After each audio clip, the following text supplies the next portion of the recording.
Hello everyone, welcome back to the XSP Green Monster channel. My name is Riley and I drive 1997 Chevrolet Suburban, and this is my channel about all the car audio stuff I do to it and everything else. If you are new to the channel, please subscribe and hit that like button. I'd really appreciate it, help me out, and I hope that you enjoy this video.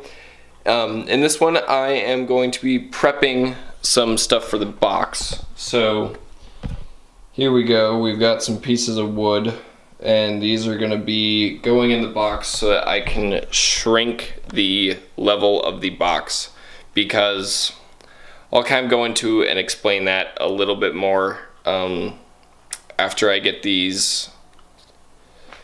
The camera would focus is having a really hard time right now, so we will just do this manually. There we go. So I will explain that after I get these pieces all marked out and drilled, and I will go in and explain why I'm doing this and the problems I did have with the subwoofer. So if you're watching and you want to know what problems I had with my 18-inch subwoofer, stay till the end. It should probably only be a couple minutes. I'm not obviously going to show me drilling every single hole into this piece of wood. So I'll just kind of explain what I'm doing, explain how I Kreg jig things to go into the box, so this will kind of be like a how-to video, and also an explanation of why my 18-inch level 5 DC subwoofer blew. So I'm going to put you guys on the stand, I'll get right into it, and yeah. Alright everyone, so down on the floor I've got my 4 pieces of wood that are going in. It's going to shrink my box by about 6 cubic feet-ish. Right now it's at 16 cubic feet. Got the drill, obviously, a pen for marking. Just chose a very thick ballpoint pen, so I'll actually mark on the MDF, and then this other wood, which I got from Jeremy Mudd, which I'll explain a bit. Got my Kreg jig with the adjustment Allen, have a little clamp to use for the Kreg jig. Got my phone, which isn't part of the tools, and a tape measure. So that's basically everything you're gonna need to do this properly. You can obviously get with doing other things, but yeah, so I'd like to give a big shout out to Jeremy Mudd up from the Spokane area. He gave me a lot of help with these. He actually cut these pieces of wood for me. He needed some extra wire. I had about 20 feet of one-out wire sitting in the back of my truck I wasn't using, and I needed some wood, so we worked out a deal, and I gave him some wire, and he gave me some cut pieces of wood. So big shout out for him, because I don't have the tools to do this, so I wouldn't be able to do this without him. So thank you, Jeremy. I do really appreciate it. This is extremely helpful, and hopefully this might actually get me to a 150. So, you get going. So, with this, first thing I'm going to do is I'm going to set my Kreg jig, and with the Kreg jig, and this is just a very simple one, not the full clamp setup, and they give you a nice little plant flit, and I do like to follow this, and basically for 3/4 inch wood, which is what I'm using, you're going to line this up right on the edge, like so that the edge is right on there, and then you're going to set this 3 9/16 or 89 mils from the flat. So if you can see right there, there's this little flat edge on the top of it, and you're just going to put this on there and set the bottom of this piece 3 9/16 from it. So right here you've got this flat piece right there, and you're just going to take this and you're going to go from the flat right here to the flat on the bit, and we're gonna go 3 9/16 in. So right there. I'm just gonna take it and tighten it down. Obviously it doesn't matter if it moves a little bit, that's just what they recommend. Crank down a good amount on there. So if you're not familiar with a Kreg jig, this is what a Kreg jig looks like, and this you clamp on this end against a piece of wood, and when the bit slides in, it obviously drills a slanted hole into the wood itself. So this is extremely helpful when you can't reach a screw in from the back side of the wood. So this tool is extremely helpful when you can't get a screw in from the back side of one of these sheets or from the side to screw it in, and you can actually take the Kreg jig and clamp it down right like this, and it will drill in this hole, so you can put a screw in from this angle into the side piece. So obviously on the inside of my wall is where these are going, so I can't drill in from the outside of the wall with any accuracy. So this will allow me to accurately place holes and secure these without having too much problems. So with these two flat sheets, these are going to be a 90 to each other, like so in the box, and these 45s are going to kind of meet up at the corner of that 90 and then create this one massive 45 on the back side of my box. And to do this, I need to mark these two non-45 pieces along two sides, all with the Kreg. So this is going to have Kregs all along this side, all along those three sides, and one side is not going to be 45 because it's going to attach to the other one, which is where I'm just going to countersink holes all along it.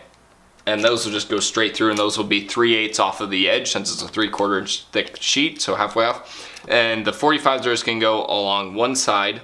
It will be 40, it will have Kregs, and then on the sides that are 45, it's just going to be probably about 1.5 inches up. I'm just going to drill a little hole, and I'm going to angle a bit in horizontally to the 45, so it goes straight into the wall, and I don't need to Kreg those. I probably could Kreg them, but I don't actually know how a Kreg would work on a 45, because I don't think there's too much material to bite in there, but that's what we're going to do. So first thing I'm going to do is I'm going to take my tape measure, and I want to just mark off where I want the Kregs to start. And the sides are more important for me to have, so I'm actually going to go every inch.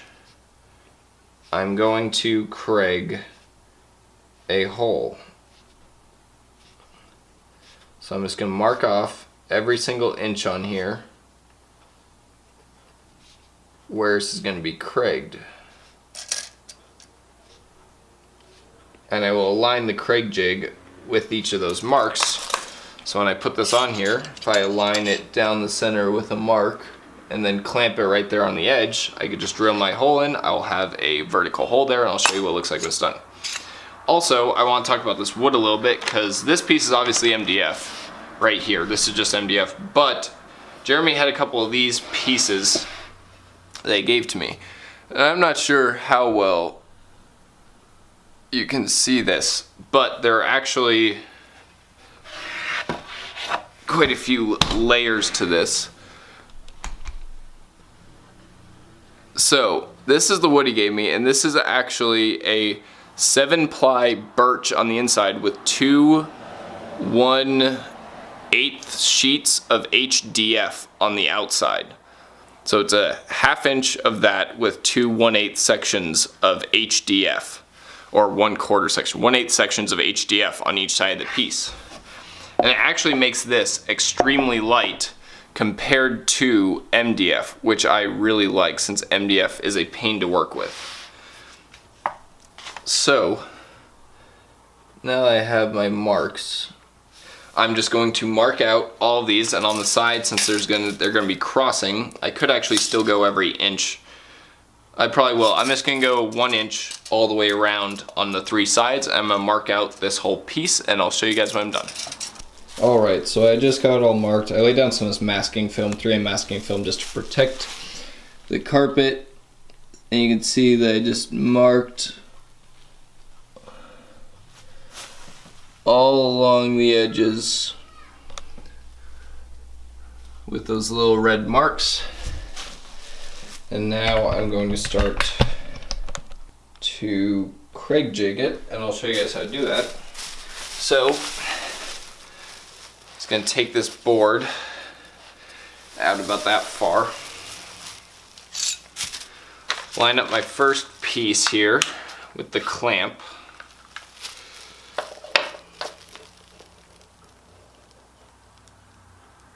I'm going to line up right to the edge because that's where you're supposed to line it up for 3/4, and then I'm just going to hold the Kreg jig in place and clamp her down like so. So now this isn't moving at all, and I can load the bit up into the drill.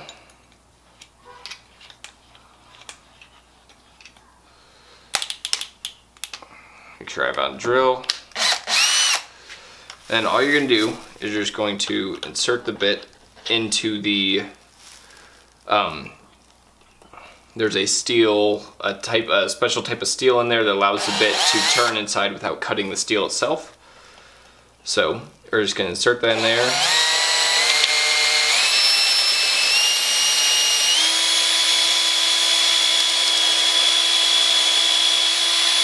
Go until you hit the edge of that, and just back out the bit.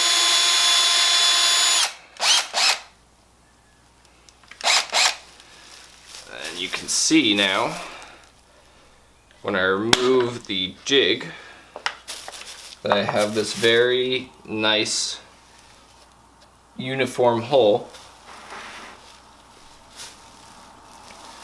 that is left over, and I'll show you guys a better picture of these once I get them all done. So I'm going to drill out the rest of these and I'll show you guys a finished product.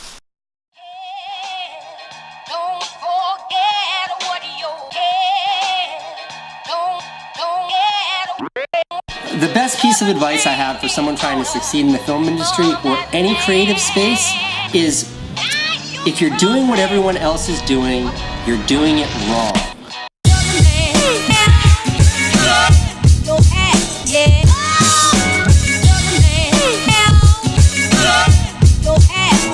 One of the best to ever do it.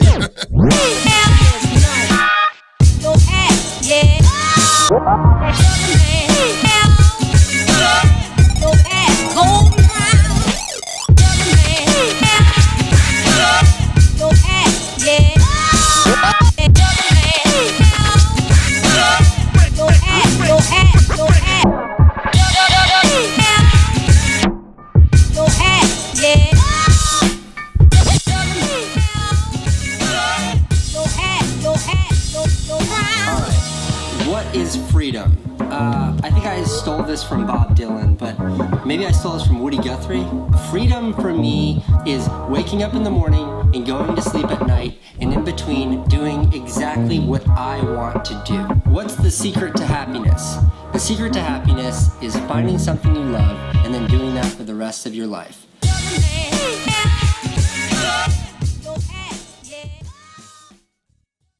Alright, I hope that everyone enjoyed that little I tried to do some cool shots of me drilling. I know me drilling isn't a lot of fun to watch, but I wanted to kind of play with doing some different shots with the drilling, so I hope that you guys enjoyed that. I'll probably be trying to implement a couple more shots like that into my daily videos, just of kind of other things going on, so it's kind of a more exciting vlog-ish style, just more exciting content for you guys and for everyone to watch. A little bit more editing for me, but that's part of it. So I'll show you guys the finished product now.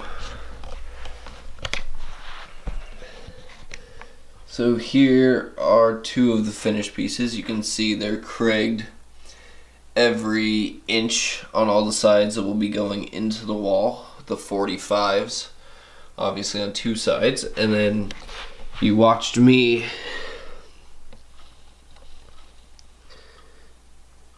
drill all these holes in this piece, because this will be connecting to the other 3/4 inch piece of wood back there and creating a square in there, and then also countersunk all these holes so that the screws will be nice and hidden when it's all done. And I just drilled some really quick holes in there. That's just with like the couple steps up from an 1/8 drill into both sides of the 45, and that's just so when I put the screws in, the screws, I will be able to angle them in there easily without trying to bite into wood. So that is what I did with wood. I hope that you guys enjoyed that video on how to Kreg jig pieces of wood when you need to Kreg jig. Again, Kreg jigging is extremely useful when you can't reach the other side of a board to screw in from that side into the board. Or when spaces are a little bit tight, that can give you a little bit more room. Doing it every inch like I did is a little bit of overkill, and I'm only doing that because everything is going to be single layer, so I need it to be very strong, especially inside a box with two DC level 518s, because they have a lot of motor force. I know that those are going to flex a little bit, so I'm trying to just have it attached in as many possible places as I can, so that is going to be minimized. Now, I told you guys I'm going to talk about at the end of the video why my level 518 blue. So that's what I'm going to talk about now. So my level 518 blue, for what I believe to be one of two reasons, or a combination of both, probably a combination of both. The first reason being that I reconed that subwoofer. That subwoofer was the first recone I've ever done. The first recone I've ever done on a subwoofer was a DC level 518, which is probably not the best one to start off with.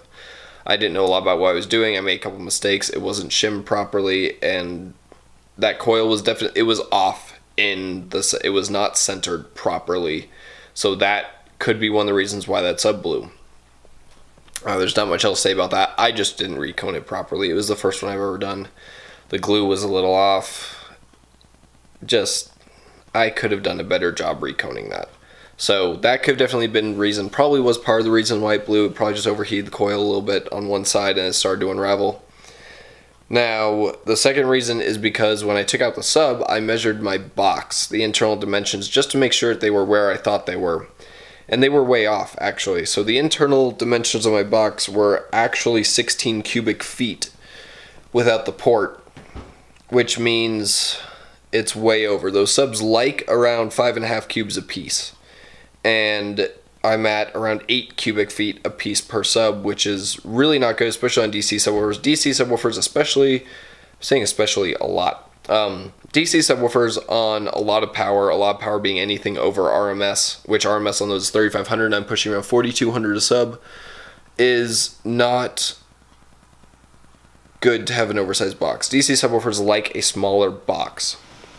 So, given that I was 2.5 cubic feet over per subwoofer, per recommended, I strongly believe that to be one of the reasons. I'm surprised that it lasted 2 years. And I did baby a little bit. I wasn't being super hard on the subwoofers. I always turned it down after about a half a song because I just, they'd start smelling and I didn't want to push them too hard. So I definitely babied them a little bit, but I'm still surprised that it lasted 2 years on that kind of power.